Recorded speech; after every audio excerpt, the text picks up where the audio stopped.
Shalom and welcome to 2 Minutes of Torah. This year is entitled A Possible Cause for Corona.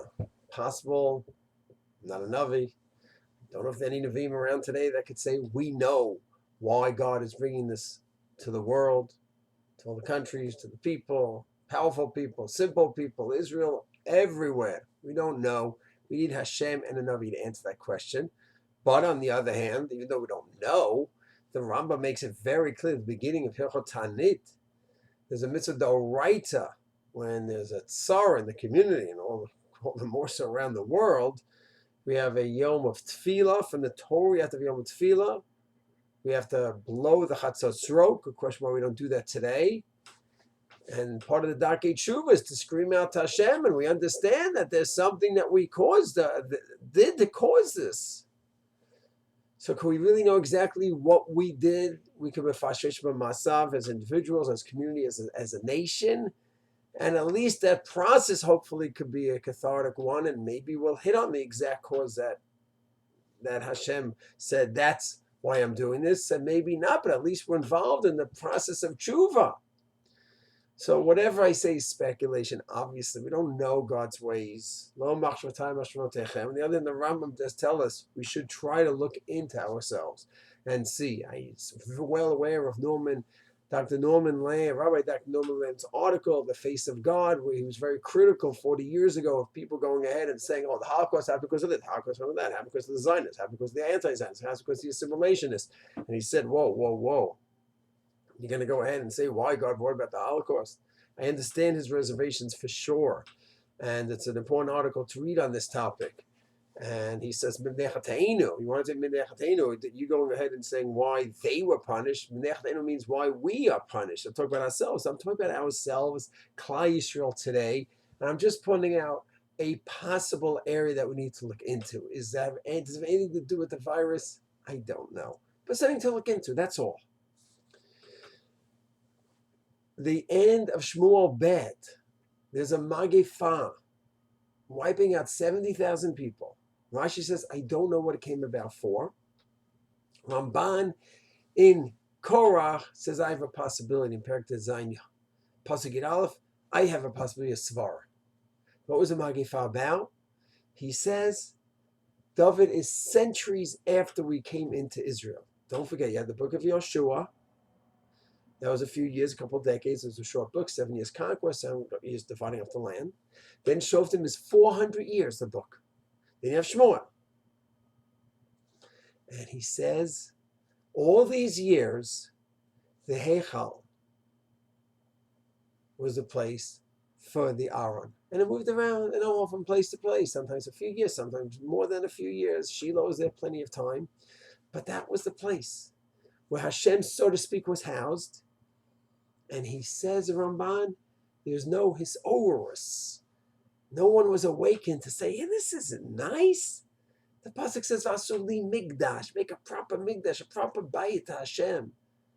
No one. 7 times he writes at the Ramban. There's no hitorut. Again and again and again. Just one person had it after 4 centuries. David HaMelech. He had it hitorut to go ahead and say, hey, this is crazy. And Hashem said, Kol HaKavod, but I can't let you have blood on your hands. And Ramban says, if there was over during the times of the Shoftim, those are big people, the Shoftim. Some greater than others, but they were great leaders. Tvar and Aviyah, and Nevi'im too. If there was over then it would have been built earlier on. And even in David's times, if the Orut, the awakening wasn't only from David and the people, then the people would have built, and maybe David could have built it for technical reason with the blood on his hand. And he says that's why there's a Magifa that killed 70,000 people.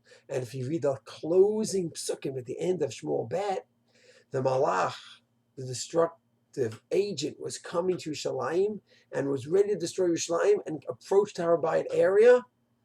And David quickly went ahead, got the message. He bought the land from Aravna, and then he went ahead, he built a Mizbeach, built a Korban, and V'tehatzar Magifa, the Magifa stopped. So if you just read the end of Shmuel Bet, fine, it's a localized incident. But the Ramban broadens it and says it's because there's no hitorut, for the Mikdash to build a proper house to Hashem. Just imagine all those hundreds of years that it was in a little shack, so to speak, the Mishkan. Okay, it was a little bit nicer in Shiloh, more of a building, but it wasn't in the real location that it was supposed to be. Not in the right place, and not with the right structure, the glory structure to end up being. And people were fine with that. This is all Ramban. This is nothing to do with speculation. Danny Murray speculating at all. This is Ramban. Moving to the speculation, but only insofar as just looking at the Rambam and Hilchot and saying we should look into ourselves. So we've had the Makom HaMikdash in our hands for over 50 years.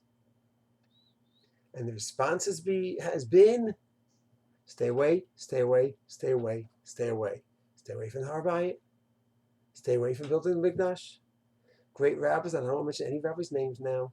It's a time of Christ and Klal Yisrael. I'm not looking to go ahead and say this rabbi, that rabbi, but the rabbis who I'm quoting authentic quotes where one leading rabbi says, don't go to Har Bayit, don't build the Mikdash, don't even have Masa Umatan discussing building the Mikdash because you might come to think that you can build the Mikdash.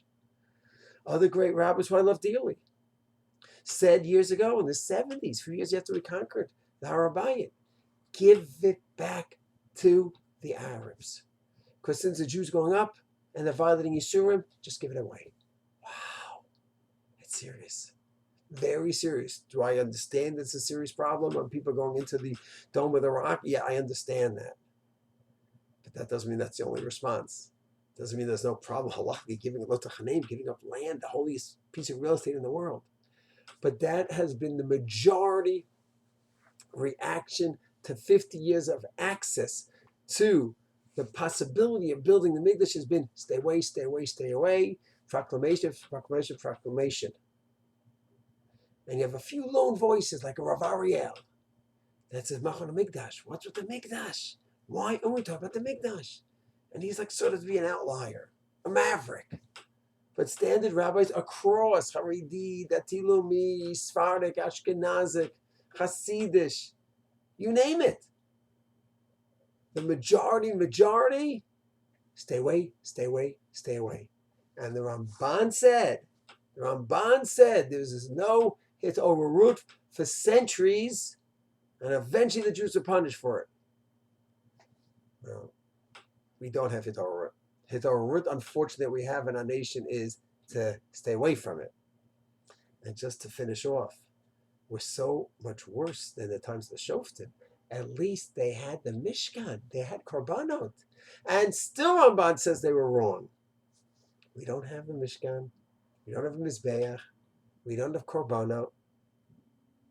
So we don't have any Avodah. And still, we're staying away. And there is anything bit or root awakening for this.